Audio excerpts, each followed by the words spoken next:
Welcome back to Eklavya स्नातक and I am Sachin. और आज की इस वीडियो में हम सभी बीए प्रोग्राम से सेमेस्टर 5 का जो आपका योर लॉज योर राइट सेक है, इसकी थर्ड यूनिट से जो बी टॉपिक है कास्ट लॉस एबॉलिशिंग अनटचेबिलिटी, ठीक है, untouchability and providing protection against atrocities, इसकी इजी एक्सप्लेनेशन आप सभी को देने वाला हूं। तो आइए वीडियो को स्टार्ट करते हैं।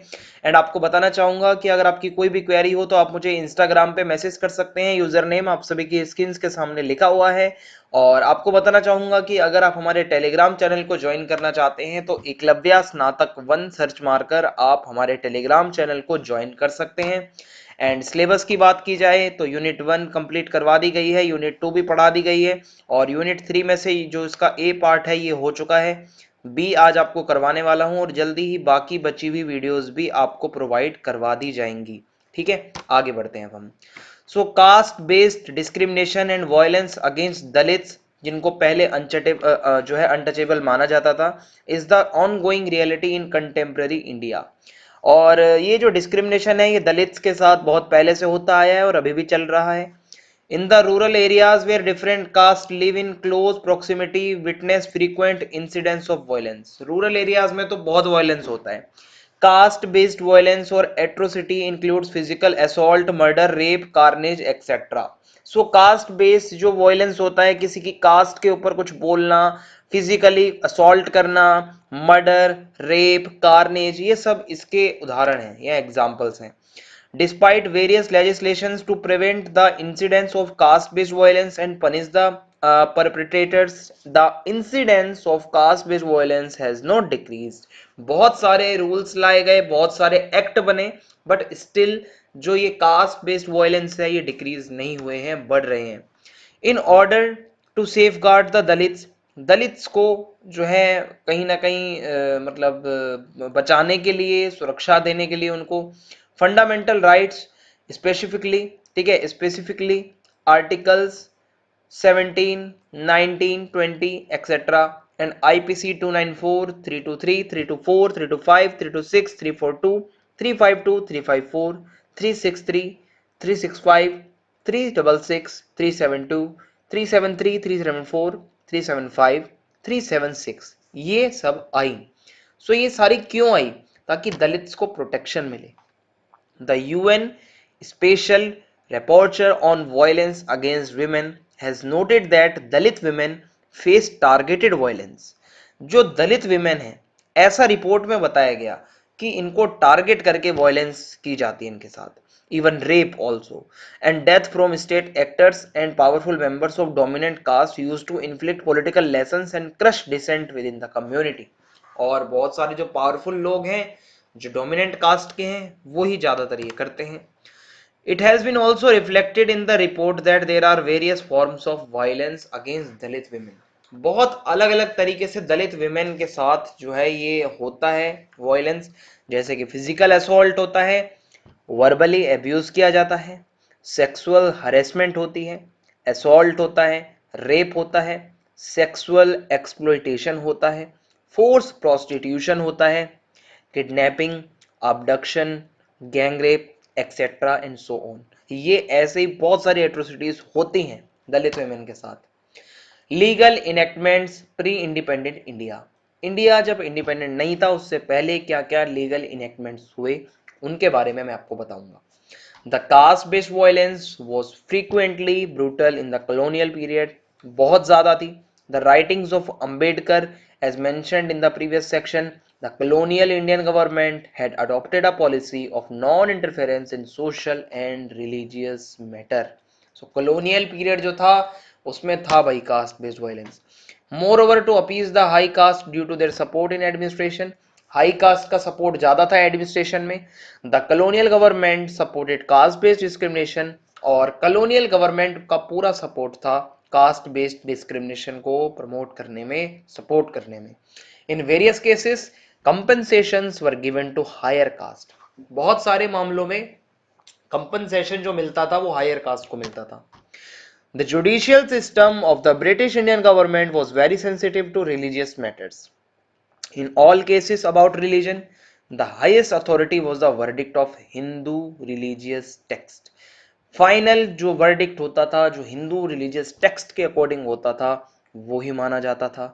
Verbal evidence produced by the Brahmins and priests. On the other hand, any ceremony of Hindu religion was the exclusive right of the higher caste, and the punishment was legal in the eyes of society as well as the judicial system wherever any lower caste commits polluting the spaces of higher caste. Higher caste के आगे कुछ भी ऐसा गलत होता है जो उनकी नजर में गलत था, वो पूरी सोसाइटी उसको गलत मानती थी. तो ऐसा था. However, a slight change can be witnessed in the post 1909, ठीक है, when the demand for special representation for the untouchable started accelerating. भाई थोड़ा थोड़ा एक्सेलरेट होने लगा ये टॉपिक कि भाई इनका भी रिप्रेजेंटेशन होना चाहिए. In 1917, the Indian National Congress, though hesitantly but passed an anti-disability resolution. और ये जो resolution था कहता है द कांग्रेस अर्ज, ठीक है, the Congress urge upon the people of India the necessity justice and rightness of removing all disabilities imposed by custom on the depressed classes. So ये पहला मूव था. ठीक है. However Ambedkar produced evidence before, ठीक है, evidence before Southborough committee to oppose untouchability and demanded special protection for the untouchables. तो अंबेडकर जी ने बहुत काम किया है. Then onwards untouchability became one of the agendas and started being discussed publicly. धीरे धीरे अनटचेबिलिटी एक एजेंडा बन गया. Bombay legislative assembly passed the anti disability bill and then the central legislative assembly passed the same in 1932 to 33. Madras legislative assembly also passed a similar bill in 1938 and the Madras Temple Entry Authorization Act was passed in 1947. Nonetheless, these enactments guaranteeing untouchables accessing temples and preventing any disability caused by religion or rituals could not do much to prevent violence against untouchables or depressed class. भाई पहले मंदिरों में नहीं जाए, मतलब इनको जाने दिया जाता था, एक्सेस नहीं था. इसके अलावा कोई भी अगर ऐसा गलत काम होता है उसके लिए ये एक्ट्स लाए जा रहे थे, ये बिल्स जो है ये मतलब लाते थे, फिर ये एक्ट बनते थे. अब कुछ कॉन्स्टिट्यूशनल प्रोविजंस हैं हमारे इंडिया में, ठीक है, अगर हम देखें, जो कि इंश्योर करते हैं equality, freedom, rights against discrimination and the abolition of untouchability. So part 3 of the constitution, जो हमारा पार्ट 3 है, article 14 to 35 covers a canvas that not only ensures all kinds of fundamental rights of the people of India but also ensures protection of the untouchables. So untouchables के protection के लिए भी बातें लिखी हुई हैं हमारे कॉन्स्टिट्यूशन में. Article 14 equality before law, article 15 prohibition against discrimination, article 16 equality of opportunity, article 17 abolition of untouchability, article 21 right to life. आप अगर यहाँ पे देखते हैं कि 14 में इक्वालिटी बिफोर लॉ, लॉ के आगे सब बराबर हैं. आर्टिकल 15 प्रोहिबिशन अगेंस्ट डिस्क्रिमिनेशन, कोई भी डिस्क्रिमिनेशन नहीं होगा, रिलीजन, जेंडर, कास्ट, किसी भी बेसिस पर नहीं होगा. आर्टिकल 16 कहता है इक्वालिटी ऑफ अपॉर्चुनिटी, सभी को इक्वल अपॉर्चुनिटी मिले, ऐसा ना हो हायर कास्ट को अपॉर्चुनिटी मिलती है, लोअर कास्ट को आप कुछ भी नहीं दे रहे हैं. आर्टिकल 17 में तो क्लियरली एबोलिश कर दिया गया अनटचेबिलिटी को, और ये एक ऑफेंस है. आर्टिकल 21 राइट टू लाइफ, सभी को जीने का अधिकार है. सो ये कुछ बातें थी. आगे देखते हैं अब हम क्या है. सो इसके बाद आता है article 14 provides equality before law and equal protection of law to all its citizens. ठीक है. आर्टिकल 15 किसी भी तरीके से कोई डिस्क्रिमिनेशन ना हो, religion, race, caste, sex, place of birth, किसी बेसिस पे कोई भी डिस्क्रिमिनेशन ना हो. आर्टिकल 17 अनटचेबिलिटी को एबोलिश करता है और ये पनिशेबल ऑफेंस है. आर्टिकल 21 जो है, आप अगर यहाँ पे देखो, no person shall be deprived of his life, life का, जीने का अधिकार. ओके, आगे देखते हैं. लीगल इनैक्टमेंट्स इंडिपेंडेंट इंडिया, आप यहाँ पे अगर देखो कि ठीक है, और personal liberty except according to procedure established by law. भाई कानून के हिसाब से अगर होता है सब कुछ तो भाई इसमें मौत भी हो सकती है किसी की, अगर उसको कोई सजा फांसी की मिलती है या उसकी लिबर्टी छीनी जा रही है जेल में रख के, तो वो कानून के ऊपर है भाई. अगर कानून का कोई उल्लंघन करेगा तो ये भी अधिकार जा सकता है. Legal enactments independent India, So the government of India has taken several legal, administrative and development, ठीक है, and developmental measures to safeguard the human rights of Dalit. Dalits के राइट्स को बचाने के लिए बहुत कदम उठाए सरकार ने. The Protection of Civil Rights Act 1955 and the Prevention of Atrocities Act in 1989 were enacted to protect Dalits. ये एक्ट आए. अब इनमें क्या है बताता हूँ. सबसे पहले है untouchability act 1955. Soon after the independence, it was realized that the constitutional safeguards were not enough to protect the rights. So then 1955 में Untouchability Act आता है, was enacted so that speedy redressal of atrocity cases could be ensured. जल्द से जल्द न्याय मिले. Furthermore, Protection of Civil Rights Act 1976 को भी enact किया गया. The Untouchability Act declared that certain acts if done on the ground of untouchability then could be considered a crime under the said act. भाई crime भी माना जाता है इसको. Protection of Civil Rights Act 1976. So as per the recommendation of the Ilaya Perumal Committee, the Untouchability Act 1955, ठीक है, was amended and the Protection of Civil Rights Act came into force in 19. This act had more clarity in terms of defining untouchability and the terms such as public, including several other provisions in terms of providing severe punishment to the convicted. So ये जो है थोड़ा सा और updated वाला act था, इसमें थोड़ा और क्लैरिटी के साथ बताया गया. It provided that any person if found guilty under the act shall not get less than 2 years. भाई 2 साल की कम से कम पनिशमेंट होगी, फाइन अलग होगा, अपार्ट फ्रॉम इम्प्रिजमेंट और जेल भी जा सकते हो. If any licensee or official commits a crime under the act, then his or her license could be cancelled or he or she shall be suspended from the office. अगर कोई official ये काम करता है तो उसके साथ ये हो सकता है. प्रिवेंशन ऑफ एट्रोसिटीज एक्ट 1989 में आया. इसको पीओए कहा जाता है शॉर्ट फॉर्म में. The enactment of the POA act 1989 identified various caste based behaviours as a punishable crime under the act. So अगर आप यहाँ पे देखो कि it also provided that any caste based act reported under this act shall not consider anticipatory bail for the offender. कोई anticipatory bail नहीं मिलेगी इसमें अगर कोई ऑफेंसर है, ठीक है, ऑफेंडर है. This act defines atrocity as forcing a member of SC or ST to act without his or his consent or forcing to drink or eat inedible substance or causing injury, insult through various mediums. अगर कुछ गलत खाने पीने को कहता है कोई जबरदस्ती किसी भी SC या ST के लोगों को, या कहते हैं उनकी इंसल्ट करता है, कोई इंजरी पहुंचाता है, तो उनके लिए ये एक्ट बना है, प्रिवेंशन ऑफ एट्रोसिटीज एक्ट. इसमें क्या क्या बताया गया है वन बाय वन करके बताता हूं आपको मैं. Section 3 of the Chapter 2 of the POA Act 1989 has been summarized by Indian Qanun. It highlights the list of offences that are called atrocity. कुछ offences हैं जिनको atrocity कहा जाता है, अत्याचार. पहला है whoever not being a member of a SC or ST puts any inedible, यानी कि कोई भी ऐसी चीज जो बहुत गलत है, ठीक है, whoever not being a member of a SC or ST tribe forces a member of SC or ST to drink or eat any inedible or obnoxious substance. कोई गलत खाना पीना या कोई ऐसी चीज जो खाने की नहीं है, जबरदस्ती कोई कहता है फोर्सफुली कि ये खाओ, अब तो SC ST हो, तो ये एक एट्रोसिटी है.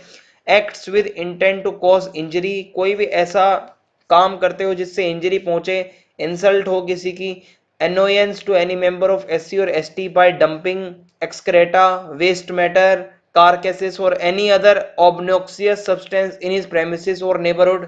कोई भी गंदी चीज आप अगर उनके प्रेमिसेस में फेंक रहे हो, नेबरहुड में, या कुछ भी ऐसा कर रहे हो, ये गलत बात है.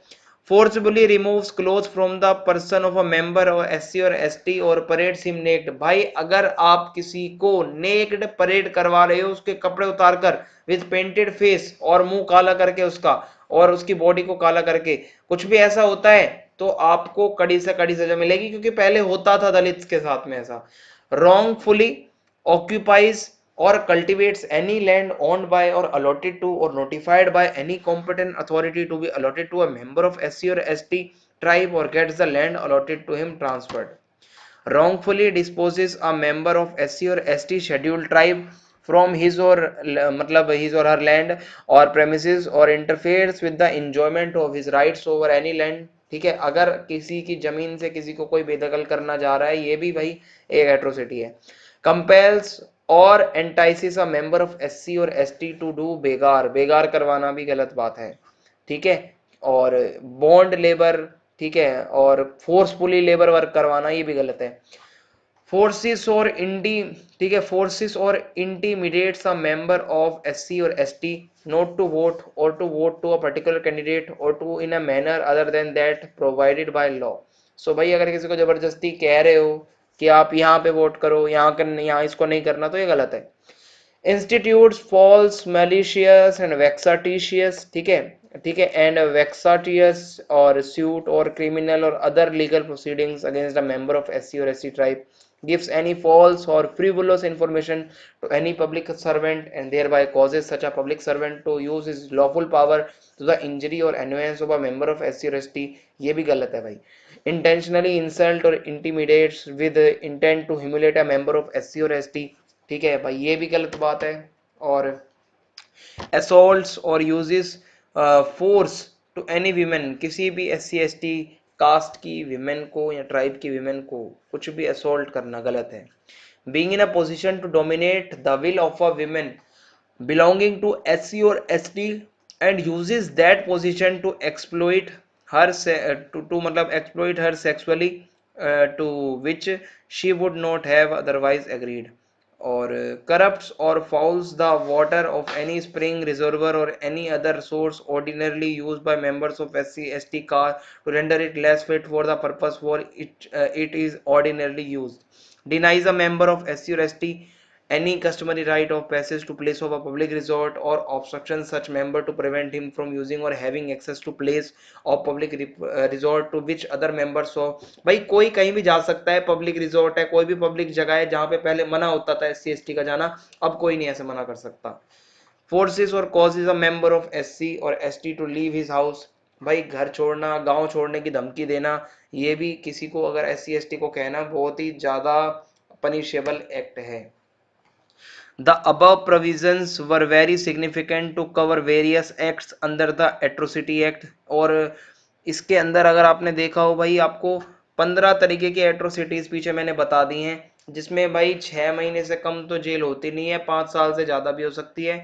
एंड अब यहाँ पे ये भी बताया जाता है कि if a person produces false evidence that leads to an innocent SC और एसटी टू सफर डेथ और लाइफ इम्प्रिजनमेंट देन शी और he also be punished with the death penalty. So अगर ऐसा भी कुछ होता है तो भी ये सब हो सकता है भाई।